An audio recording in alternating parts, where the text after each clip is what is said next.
এটা হচ্ছে বিবেকানন্দ রক যাওয়ার গেট। এখানে দুটো লাইন হয়েছে, একটা সর্বসাধারণের জন্য 75 টাকার, আরেকটা ভিআইপি গেট 300 টাকার। তা আমরা যেহেতু পায়ের জন্য বেশিক্ষণ দাঁড়াতে পারি না, সেই কারণে আমরা 300 টাকার লাইনেই দাঁড়িয়েছিলাম। তা গেট খোলার সাথে সাথে আমরা ভেতরে চলে গেলাম লাইনে দাঁড়াতে। 300 টাকার আলাদা লাইনের টিকিট আর 75 টাকার আলাদা লাইনের ticket.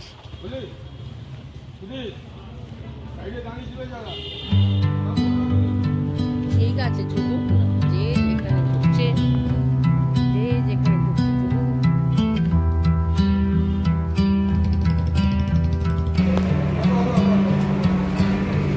I'm all about words, but it sounds like you're envisioning an instrumental piece that truly captures a calm.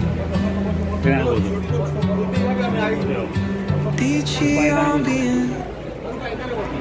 Ticket কাটার পর আমরা দূরে দেখতে পাচ্ছি বিবেকানন্দ রকটাকে। এখন আমরা ওয়েট করছিলাম ক্রুজের জন্য। বোট এসে গেছে, এবার আমরা লাইফ জ্যাকেট পরে বোটে করে বিবেকানন্দ রকে যাচ্ছি।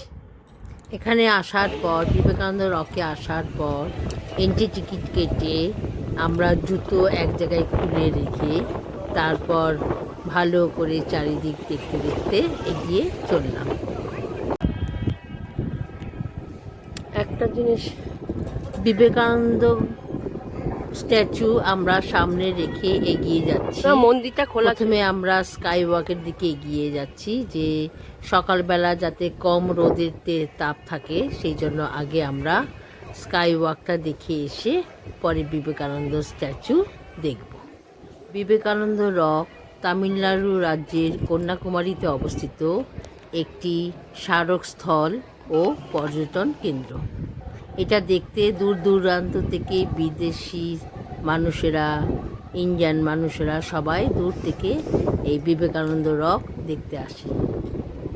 বিবেকানন্দ যখন ছিলেন তখন তিনি এখানে এসে 3 দিন যোগাসনে বসে ধ্যান করেছিলেন, তাই এই জায়গাটা বিবেকানন্দ রক নামে পরিচিত।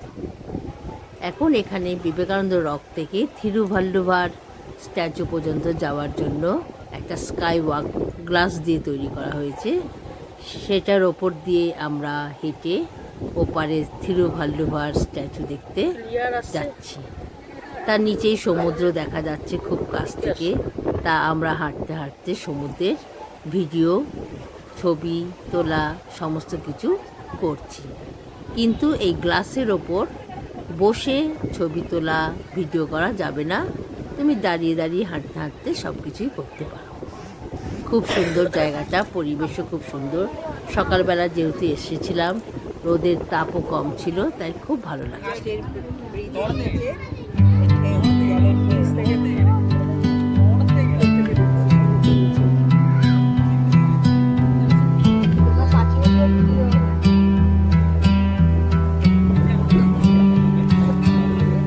I'm all about words, but it sounds like you're envisioning an instrumental piece that truly captures a calm. Beachy ambience, since this one's not about lyrics, I'd suggest imagining soft finger picking on a sun-soaked guitar. Occasional melodic bends reminiscent of waves rolling, ash rolling ashore. A subtle pock of Thiruvalluvar statue দেখতে গেলে sky walk দিয়ে ওপারে যাওয়ার পর সিঁড়ি দিয়ে বেশ কিছুটা ওঠার পর আমরা থিরুভাল্লুভার স্ট্যাচুর পদদেশে এসে পড়ি। কিন্তু ওই স্ট্যাচুটা এত উঁচু ছিল যে আমরা তার সামনাসামনি দাঁড়াতে পারিনি। আমরা তার পাদদেশে দাঁড়িয়েই সেখান থেকে ছবি তুলেছি, কিন্তু তার মুখের ছবি আমরা নিতে পারিনি, যেহেতু সেটা বিশাল উঁচুতে তৈরি ছিল আর মূর্তিটা ছিল সম্পূর্ণ পাথরের।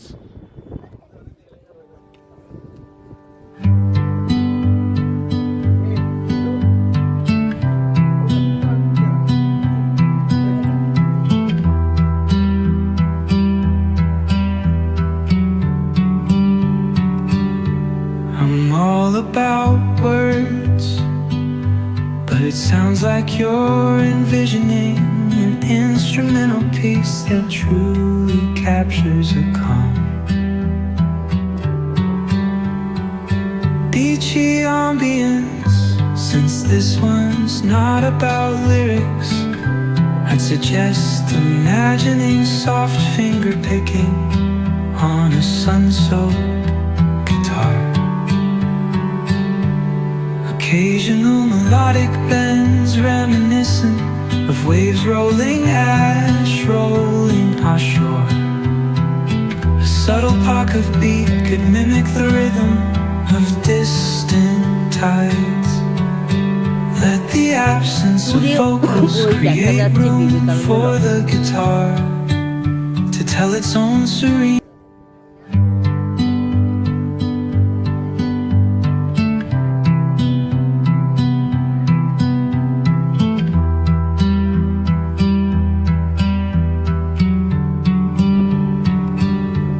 I'm all about words, but it sounds like you're envisioning an instrumental piece that truly captures a calm. Beachy ambience, since this one's not about lyrics, I'd suggest imagining soft finger picking on a sun-soaked guitar. Occasional melodic bends reminiscent of waves rolling, ash rolling ashore.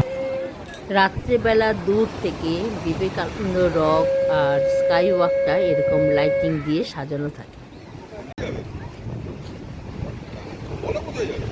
পরের দিন আমরা কন্যাকুমারীর sunset পয়েন্টে আর সমুদ্রের ধারে এসে বসলাম, বেশ কিছুক্ষণ সময়ও কাটালাম এবং সানসেটটা দেখে বাড়ি ফিরে আসলাম।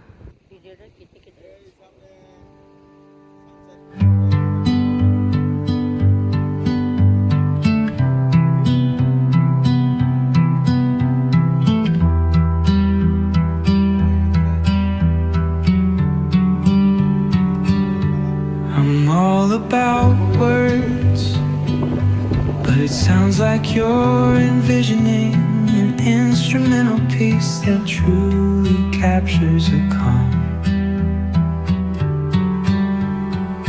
Beachy ambience, since this one's not about lyrics, I'd suggest imagining